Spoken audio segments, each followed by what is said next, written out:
서울대병원이 어제 고 백남기 농민의 사망 진단서를 기존 병사에서 외인사로 변경을 했습니다. 사망 진단서가 나온 지 9개월 만의 일이죠. 서울대병원 측은 병사인지 외인사인지 의학적인 논란은 여전히 있지만 대한의사협회의 사망 진단서 작성 지침에 따르는 게 적절하다.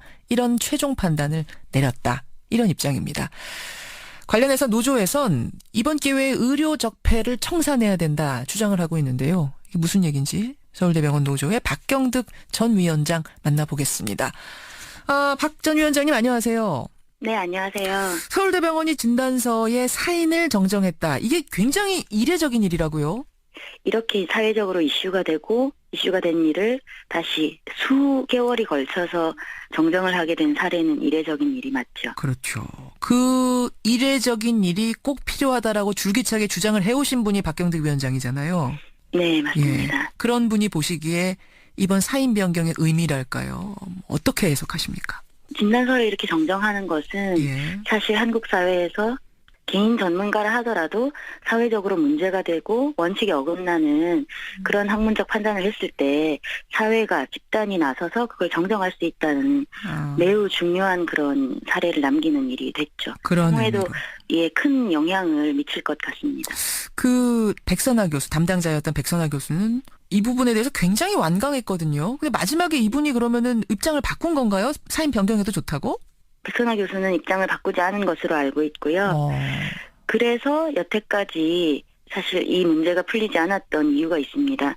병원 내에 이런 의료 분쟁 소송이 있을 경우 의료윤리위원회를 열 수 있게 되어 있는데 당사자가 그 위원회에 참석을 해야 됩니다. 동의를 해야 되는데 백선호 교수 끝까지 위원회에 참석도 못하겠다. 열리는 것도 동의하지 않는다라고 해서 열지 못했던 거고요. 그러다가 그럼 어떻게 해갖고 그게 열리고 사인 변경까지 간 거예요? 진단서 발급한 사람, 거기에 명의를 올린 해당 전공의가 진단서 발급자이기 때문에 잠깐 정리를 하자면 그 당시 그러니까 마지막 사인을 자기가 찍어 넣은 사람은 전공이었던 거예요. 근데 그 위에 나는 교수와 상의를 했다. 백선아 교수와. 이렇게 하면서 결정을 내린 건 백선아 교수다. 이렇게 얘기가 전개됐던 거죠?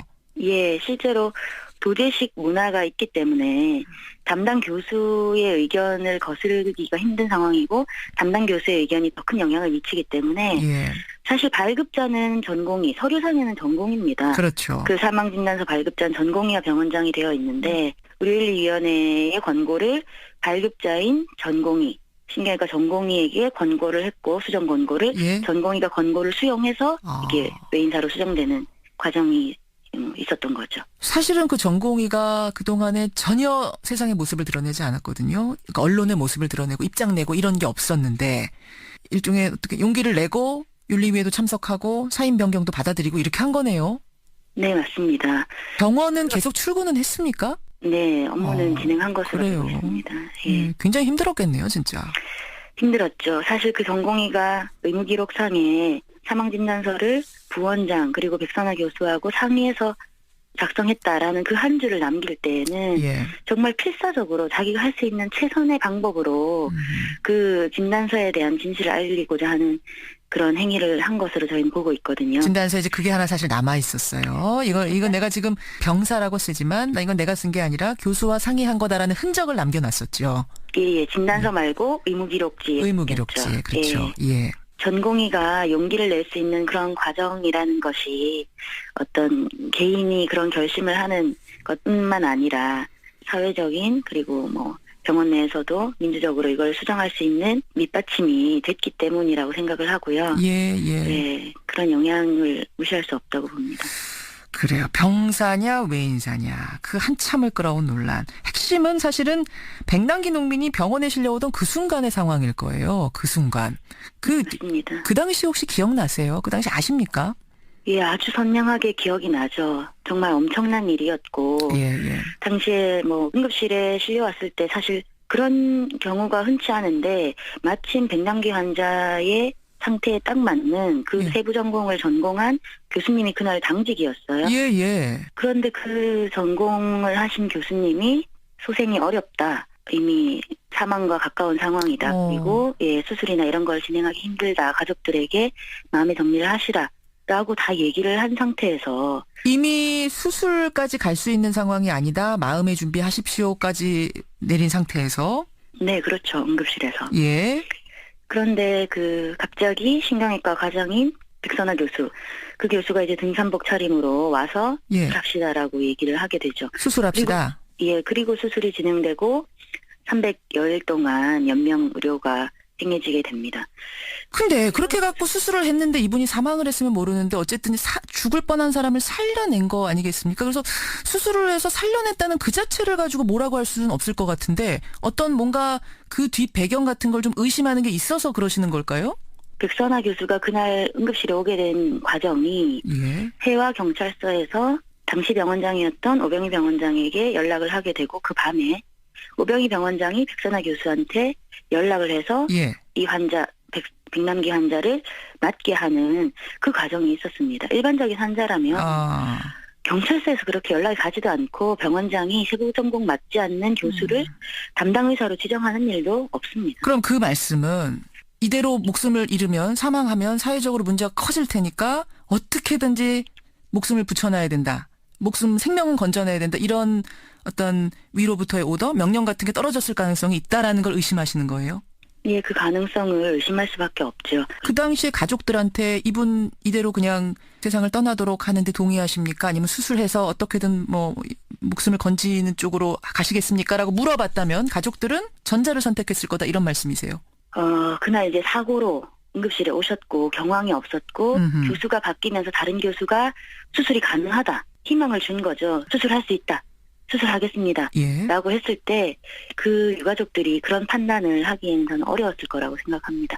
다만 그 이후에 수술 이후에 중환자실에서 그 수백여 일을 있는 동안 가족들이 연명의료를 더 이상 원치 않는다. 고인의 평소의 뜻에 따라 그렇게 얘기를 했음에도 불구하고 이렇게 오랫동안 연명의료를 끌어온 것은 이건 저는 문제라고 생각을 하고요. 알겠습니다. 문제는 예. 이 부분에 대해서 나중에 백선아 교수가 가족들을 보호하지 않고 언론에 가족들이 포기했기 때문에 더 살 수 있는 환자가 돌아가셨다. 예. 이렇게 하는 부분은 정말 윤리적으로 더 큰 문제가 있는 것입니다. 알겠습니다. 일단 이 사람이 어떤 위태위태한 환자를 수술을 통해서 살려놨다라는 자체를 지금 이제 비난할 수는 없는 문제고, 문제는 마지막에 이분이 돌아가실 때 이 병명을 이제 외인사로 쓰느냐 병사로 쓰느냐에 따라서 사실은 굉장히 상황이 달라지는 이 지점에서 이 교수는 달라지죠. 외인사가 아닌 병사를 택했다는 점, 이 부분이 중요한 건데, 이제 그 당시 교수는 이분이 신장투석을 계속한다면 더 살 수도 있는 분이었는데 그걸 중단해서 사망했기 때문에 그로 인한 합병증으로 사망했기 때문에 이건 병사지 물대포에 의한 직접적인 외인사는 아니다라고 이야기를 했습니다. 이건 어떻게 보세요? 이건 정말 궤변입니다. 백남기 농민의 경우 병원에 들어올 때 이미 사망의 직전 단계였고 전문의로부터 소생이 어렵다라고 했고 의식이 없었습니다. 예. 이 환자가 경증으로 들어와서 점점 치료 과정에서 중증으로 발전된 것이 아니라 들어왔을 때 이미 회생 가능성이 없는 상태로 들어왔기 때문에 장기간 치료 과정에 다른 질병의 발생으로 병사가 됐다라는 것은 맞지 않는 얘기죠. 노조는 병원장 퇴진까지도 요구하고 계시더라고요. 서창섭 병원장이 이 백남기 농민 사건과 관련해서는 어떤 역할을 했는지 뭔가 좀 드러난 게 있습니까? 서창섭 병원장은 이후에 치료 과정의 기록이나 상황을 청와대에 수십 차례 보고한 것. 무단으로 열어본 것은 병원장이니까 권한이 있다라고 주장할 수는 있어요. 그런데 그 환자의 그 의료 기록을 외부로 유출하는 것은 이건 명백한 의료법 위반이죠. 그 기관이 아무리 청와대든 어디든 이 환자가 유가족도 동의하지 않는 경우에 이렇게 유출하는 것은 맞지 않는 거죠. 의료 적폐를 이번 기회에 청산하고 가야 된다 이런 주장하셨는데 돌아보면 참 긴 시간 논란이었던 사건이에요. 이번 사건에서 얻어야 할 교훈이랄까요? 뭐라고 생각하세요? 국민 누구라도 어떤 병원이라도 그렇겠지만 국립서울대학교 병원에 올 때에는 정말 이 병원이 내 생명을 지켜줄 수 있는 마지막 보루, 여기가 아니면 이제 그 다음은 없다라는 심정으로 생명을 내맡기고 병원을 믿고 신뢰하고 아마 찾을 겁니다. 그런데 권력의 요구 또는 그 어떤 부정한 요구에 의해서 국민의 신뢰를 저버리고 국민의 생명보다 더 중요한 판단에 근거를 가진다는 것은 정말 이 국가중앙병원으로서 역할을 할 수 있냐 없냐 존립 근거의 문제를 삼을 수밖에 없는 일이었거든요. 네, 그런 잘못을 다시 국민의 힘으로 사회적 집단의 힘으로 바꿔냈다는 거 큰 의미가 있고 앞으로도 뭐 할 일이 많겠죠. 그런 일들을 전체가 많은 사람들이 함께 바꿔야 된다라고 생각을 합니다. 여기까지 오늘 말씀 듣겠습니다. 박경득 전 위원장님 고맙습니다. 네, 감사합니다. 서울대병원 노조 박경득 전 위원장이었습니다. 영향을 미칠 것 같습니다. 그 백선아 교수, 담당자였던 백선아 교수는 이 부분에 대해서 굉장히 완강했거든요. 근데 마지막에 이분이 그러면은 입장을 바꾼 건가요? 사인 변경해도 좋다고? 백선아 교수는 입장을 바꾸지 않은 것으로 알고 있고요. 그래서 여태까지 사실 이 문제가 풀리지 않았던 이유가 있습니다. 병원 내에 이런 이제 뭐 의료 분쟁 소송이 있을 경우 의료윤리위원회를 열 수 있게 되어 있는데 당사자가 그 위원회에 참석을 해야 됩니다. 동의를 해야 되는데 백선호 교수 끝까지 위원회에 참석도 못하겠다. 열리는 것도 동의하지 않는다라고 해서 열지 못했던 거고요. 그러다가 그럼 어떻게 갖고 그게 열리고 사인 변경까지 간 거예요? 왜요?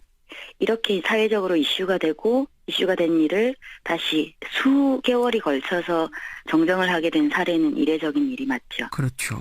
그 이례적인 일이 꼭 필요하다라고 줄기차게 주장을 해오신 분이 박경득 위원장이잖아요.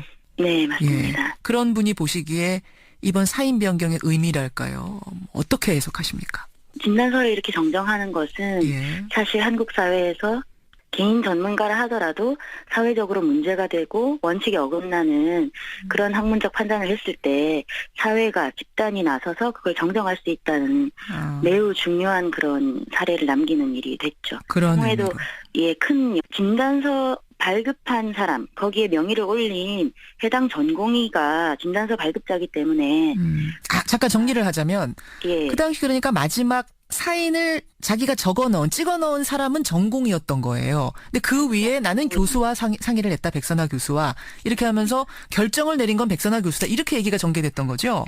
예, 실제로 도제식 문화가 있기 때문에 담당 교수의 의견을 거스르기가 힘든 상황이고 담당 교수의 의견이 더 큰 영향을 미치기 때문에 사실 발급자는 전공의, 서류상에는 전공입니다. 그렇죠. 그 사망진단서 발급자는 전공의와 병원장이 되어 있는데 의료윤리위원회의 권고를 발급자인 전공의, 신경외과 전공의에게 권고를 했고 수정 권고를 전공의가 권고를 수용해서 이게 외인사로 수정되는 과정이 있었던 거죠. 사실은 그 전공의가 그동안에 전혀 세상의 모습을 드러내지 않았거든요. 그러니까 언론의 모습을 드러내고 입장 내고 이런 게 없었는데 일종의 어떻게 용기를 내고 윤리위에도 참석하고 사인 변경도 받아들이고 이렇게 한 거네요.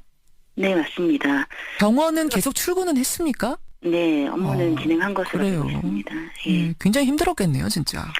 힘들었죠. 사실 그 전공의가 의무기록상에 사망진단서를 부원장 그리고 백선아 교수하고 상의해서 작성했다라는 그 한 줄을 서울대병원이 어제 고 백남기 농민의 사망진단서를 기존 병사에서 외인사로 변경을 했습니다.